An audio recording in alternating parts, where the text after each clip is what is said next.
Diet Dr. Pepper.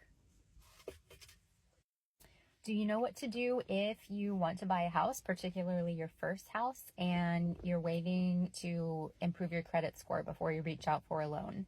Here are some things you can do. They're pretty obvious, but you just have to be disciplined about it and trust that they will work. You need to pay down any credit card debts that you have.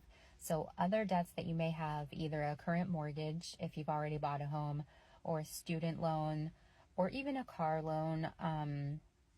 It's okay to borrow money and to owe money on those loans still, but credit card debts, you might as well just like knock them off, and not only to raise your credit score, but also so that when you're getting ready to pay for this new mortgage, you're training and disciplining yourself to adhere to and stick to that budget. Okay, the other things you're going to want to do are start saving and investing. So you're going to want to save for not only a down payment, but also a general savings fund.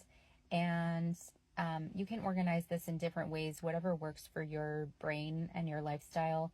Some people, say they need an emergency fund, and then they also need another savings fund, or they need an emergency fund, and then they need like a vacation fund and a shopping fund, and they're saving for that for something specific. But whatever works for you, you just need to be saving. And then in addition to just your general saving, however you work that, you also need to be saving for your down payment. So generally, people put like 10% down on a home. It's great if you can pay 20%. You don't have to get a loan and to get a mortgage. That's a common misconception, maybe a barrier to home ownership if you thought that. The reason that you want to pay 20% is to avoid PMI, which stands for private mortgage insurance, and that is just the mortgage company's way of insuring themselves against the buyer, you defaulting on the loan because you didn't put 20% down at the get-go. And then along those lines, you're going to want to talk to your real estate and or your lender to get an estimate of what your closing costs could be.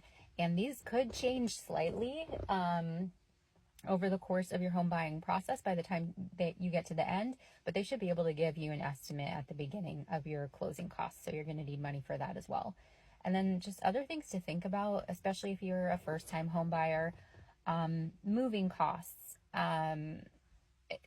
What are the utilities like at your new place? Are they higher or lower than where you currently are? Repairs, depending on how old your home